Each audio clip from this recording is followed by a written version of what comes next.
تقدیر کیا ہے؟ اگر سب کچھ پہلے سے ہی لکھا لکھایا ہے تو ہم اپنے اعمال کے ذمہ دار کس طرح ہوئے؟ پھر اعمال کی جزا و سزا کیسی؟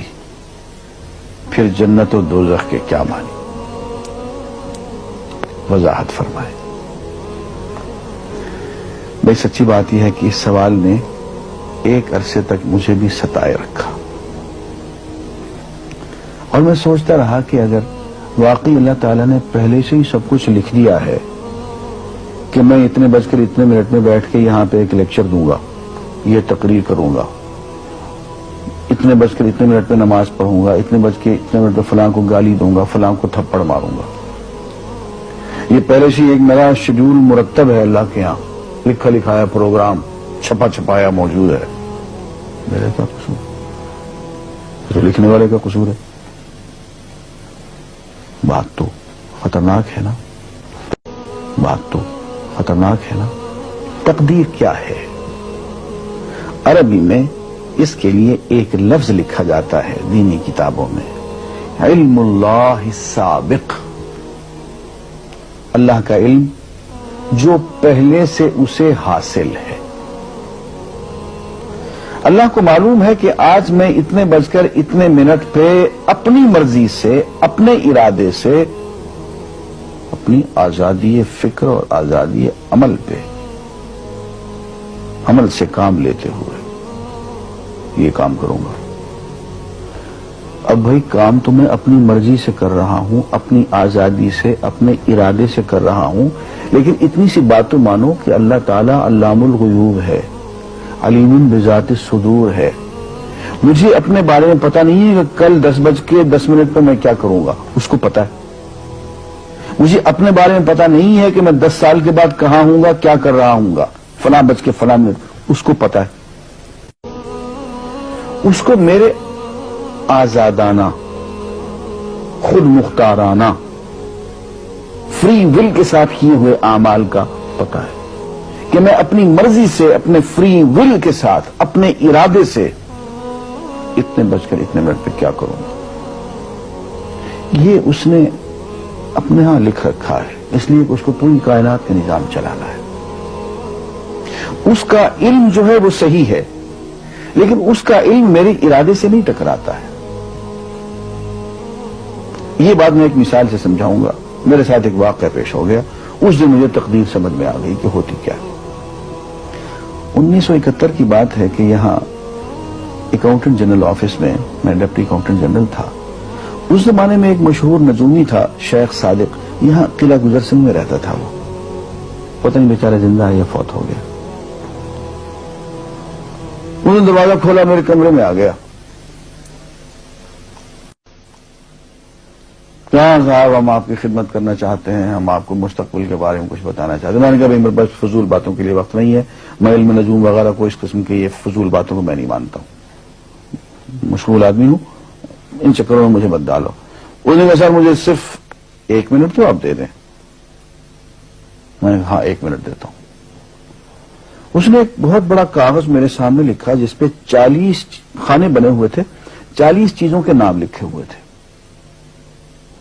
مختلف چیزوں کے نام، کتاب، قلم، اینک، کاپی، دوات، پینسل، میز، بادل، برکھا، مسجد، مندر، ایسی ایٹ رینڈم چیزوں کے نام، 40 چیزوں کے نام لکھے ہوئے تھے۔ وہ کہنے صاحب آپ ان میں سے کسی ایک چیز پہ انگلی رکھ دیں یا اس کا نام آپ اس کاغذ پہ لکھ دیں۔ اور مجھے یہ کہتے کہتے اس نے ایک پیس آف پیپر میری میز سے اٹھایا اور اس پہ کچھ لکھا اور اس کو یوں الٹا کے رکھ دیا۔ میں نے کہا تم نے یہ کیا کیا؟ کہنے لگے جی میں نے وہ چیز لکھ دی ہے، وہ نام جو ابھی آپ لکھیں گے۔ تو اب میں پریشان ہو گئی۔ تماشا کی بات ہے نا کہ جو چیز میں سوچ سوچ کے اپنے ارادے سے، اپنی مرضی سے ابھی لکھوں گا، اس نے پہلے جو لکھ کے وہاں رکھ چھوڑ دیے میرے سامنے۔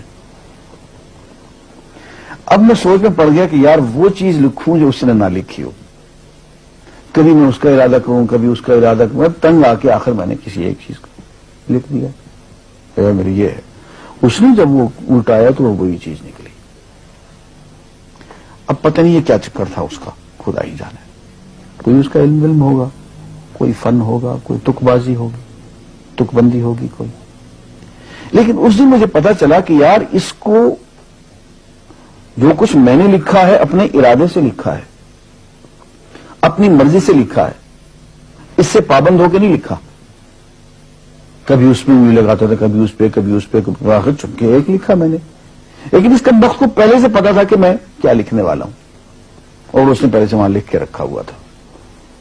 میں نے کہا یار ایک محدود علم والا آدمی میرے آئندہ کے اعمال کو اپنے ہاں لکھ کے رکھ سکتا ہے.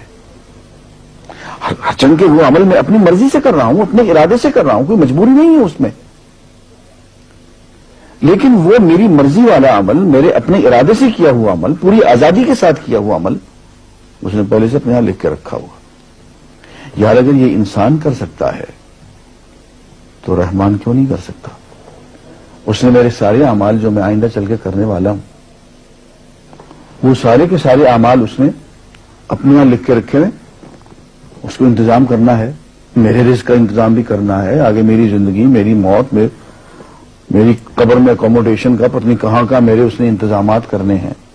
تو میرے بارے میں اس نے سارا کا ڈیٹا کلیکٹ کر کے رکھا ہوا ہے اپنی انفارمیشن کے لیے کہ یہ اپنی مرضی سے کیا کیا کچھ کرے گا.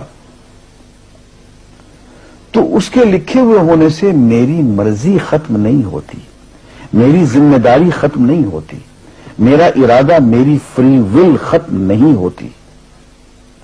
یہی وجہ ہے کہ ہم جو اعمال کرتے ہیں اس میں سے اللہ تعالیٰ اس کی کچھ ذمہ داری ہم پہ ضرور ہوتی ہے.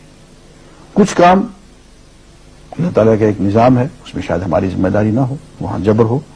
لیکن کچھ اعمال ایسے ہیں جن میں خالصتاً ہمیں آزادی حاصل ہے، ہمیں اختیار حاصل ہے، ہم ان کے ذمہ دار ہیں، ہمیں ان پہ جزا ملے گی، ہمیں ان پہ سزا ملے گی، اللہ تعالیٰ بچائے. اور جزا ملے گی تو جنت ہوگی، سزا ملے گی تو دوزخ ہوگی. لیکن آزادی عمل اور ارادہ ضرور ہے. یہ الگ بات ہے کہ اللہ تعالیٰ کو پہلے سے ہی معلوم ہے کہ ہم اپنے ارادے سے اور اپنی آزادی اور اپنی مرضی سے ہم آج اور کل اور پرسوں اور سال بھر کے بعد اور 10-20 سال کے بعد ہم کیا کیا کریں گے اس کے ہاں لکھا ہوا ہے. وَعِندَهُ عِلْمُ الْكِتَابِ، اس کے ہاں سب کچھ لکھا ہوا ہے. لیکن ہم جو کرتے ہیں اپنے ارادے سے کرتے ہیں اور اس کے ذمہ دار ہیں. وآخر دعوانا الحمدللہ رب العالمین.